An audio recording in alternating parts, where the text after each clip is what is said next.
So you ever have one of those shows you feel you should hate, but it's actually one of your favorite cartoons of all time? Ed, Edd, and Eddy ran from 1999 to 2009 on Cartoon Network. Created by Danny Antonucci, it followed three boys, Ed, Double D, and Eddy, trying to scam the neighborhood kids out of their money so they can buy Jawbreakers. Occasionally they would do something else, but that was the main plot. This is one of my favorite cartoons of all time, and based on face value, it probably shouldn't be. The animation is really bizarre and the colors are kind of ugly. The characters are hateful and are always trying to screw each other over, and it can be really mean-spirited. But it also happens to be hilarious, and the mean-spirited nature felt natural since that's how kids act towards each other, and it usually knew which characters to punish. But notice I say usually. Despite its premise, it didn't have as many bad episodes as you would think. Some of the more obvious ones were If It Smells Like an Ed, Sorry Wrong Ed, and Smile for the Ed. But for me, my least favorite episode was the Season 4 one, You're Ed Here. Let's begin. We start off with the neighborhood kids all looking at the Ed's new scam, a wax replica museum. You two can have your own wax dummy from Ed's spitting image of wax!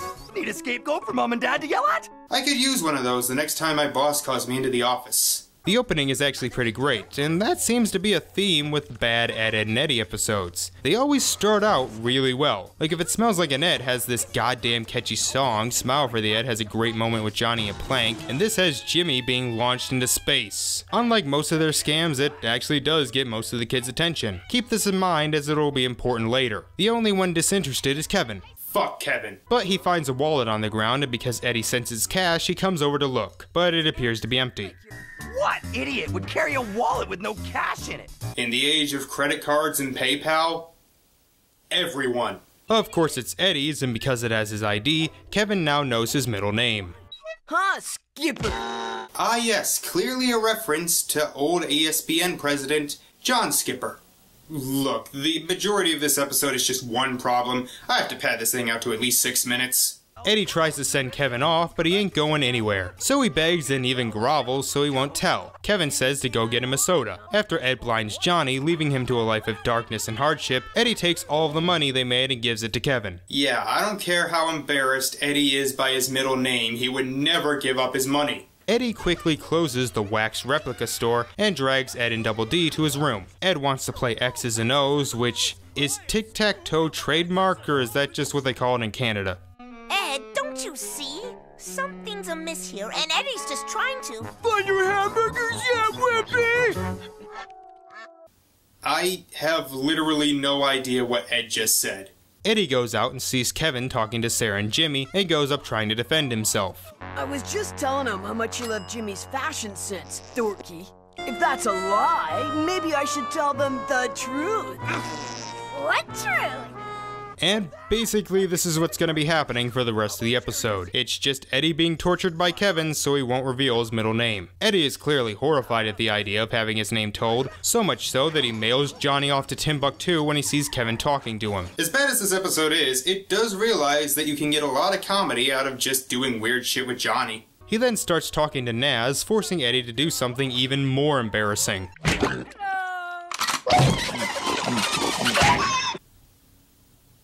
Skipper isn't even that embarrassing of a name. So after the show gives Tumblr some ammo that it really should not have given, Kevin then forces him to act like a seal, even having him eat raw fish. Now let's really break down what's happening here. Eddy is embarrassing himself, so he won't be embarrassed. He even gets the wet pants so it looked like he peed torment. Really, when you get down to it, having him kiss Double D should have been after all of this stuff, because after you're forced to kiss your friend, what could be more embarrassing? Ed and Double D try to figure out what's wrong with him, but Eddy is too scared to tell. But Kevin calls him back where everyone is laughing. How about a little skip rope, friend? Plank wants to know if you'll skipper our boat. He who commands the boat must break many knots. Which sounds like dipper, rhymes with flipper, is close to zipper. It's Skipper! So we told them off screen? This episode is not structured well. Also, wasn't it established in If It Smells Like an Ed that humiliating someone in front of everyone is wrong? Enough that even your friends who had nothing to do with it get punished? And yet Kevin can just reveal Eddy's middle name and have everyone laugh at him and gets no comeuppance. Skipper, what's with that? fuck you, Naz. Aren't you supposed to be the nice one out of the group? You weren't supposed to tell anyone! Oops, I forgot. Sorry, Skipper. You know, what did Eddy do in this episode to deserve this? Yeah, he set up the scam in the beginning, but most of the kids seemed to be cool with it. They were actually excited. So no, he doesn't deserve this much torture, and even if he did do something really bad, the fact that he's practically crying throughout the whole thing makes it so much harder to sit through. Eddy, if it makes you feel any better, I'll tell you my middle name. My middle name is Marion. Well, at least it's not your first name, isn't that right, Marion Mosby?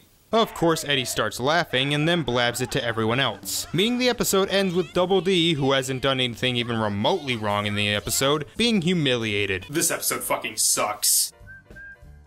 It starts out well enough, and there are a few very light chuckles sprinkled throughout the rest, but not nearly enough to save it. Eddy doesn't deserve nearly the amount of torture given to him. Kevin is a complete asshole with no comeuppance. It's not structured well, most of the jokes fall flat, and the ending is absolutely awful. I really don't think there's an Ed and Eddy episode worse than this. Yeah, some others may have more problems, but none left me with more negative feelings than this one. But still, for lasting 10 years and having a premise that could have easily failed, it's amazing that it still manages to be one of my favorite animated series of all time. And most of the episodes still hold up. So thank you all for watching, and I will see you next time. Bye.